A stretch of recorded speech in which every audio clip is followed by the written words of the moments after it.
Good morning. I'm Rita Maniotis. I'm an honorary Greek. My husband's the one who's Greek. And I'm proud to be here as a Green Party member and a candidate for the 21st District in the state of Illinois here. And I'm going to talk about state issues. The reason why I'm running is because I could not sit back any longer and see the issues that are vital to Illinois either being tabled or not even being addressed every year. And I'm just going to take three of them this morning. Education funding reform, sensible public health policy, and phasing out nuclear power in the state of Illinois. First of all, I am a teacher, high school teacher, a high school English teacher, and also a parent. I have 3 children. And every year I'd watch from my PTA as education funding reform was put on the table. There's a perfectly good bill out there right now, HB 750, and I know it's not perfect, but it's very good, and it would be an equitable, sustainable funding source for all the schools in the state. And yet every year they put a Band-Aid on something that really needs a tourniquet. Schools are in crisis right now.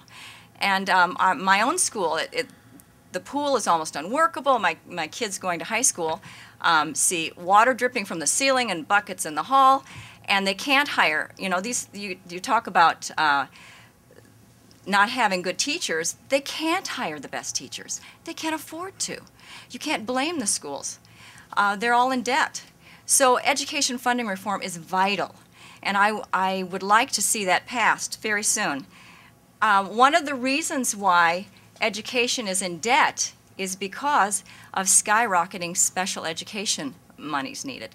And I believe that one of the reasons why there's skyrocketing special education funds needed is because of autism rise. There's over 1,000% autism rise since the 1990s in this state.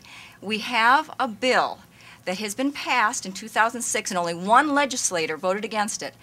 It was the mercury bill to take the mercury out of vaccines. But this has been overruled by one administrator for the past 2 years.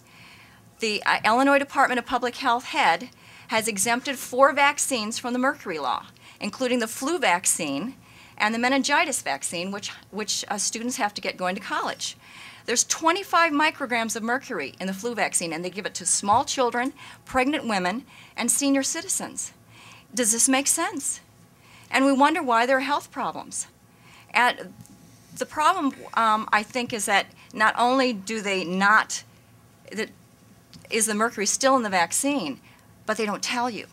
At least they should be informing citizens that there's mercury in the vaccines. And finally, I believe that the dysfunctional Democratic Party in Illinois has a stranglehold over the government here, so that it's very difficult for anybody to pass things.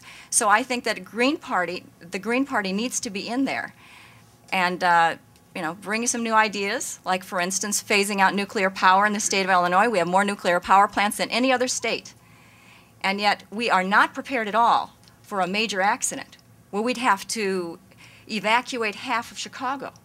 What are we going to do then? There are millions of dollars in fines that these plants have racked up. And nobody's talking about them. The small leaks that happen every day, over 100 citations have been lodged against these plants, and nobody's doing anything about it. So I believe that, you know, I tell people that there are very few houses that need cleaning worse than mine, but I'll tell you that Illinois State House is definitely one of them. Rita Maniotis, I think it's easier on a local level to get into the little neighborhood flyer about what's going on with your candidacy. But I believe that Green Party members win when they're on the ballot. I was already knocked off by the Democrats once. Even though I had plenty of signatures, their lawyer brought in a big cart of all the people he was going to challenge, and I was one of them, and knocked me off the ballot because I didn't have time, working full-time, I didn't have time to go out and get all the affidavits I needed in order to prove that my signatures were okay. So since we're an established party, I was lucky so I could get onto the ballot through the commitment process. But I believe that that Greens win just by being on the ballot. Just right now, being in this room, being able to talk about issues that my opponent's never going to talk about or bring up is winning. So I feel like I've already won. And it's wonderful to be here and also to be on the ballot. And this is great having you here to get us on camera and write a little bit about us. Thank you very much. Someone else?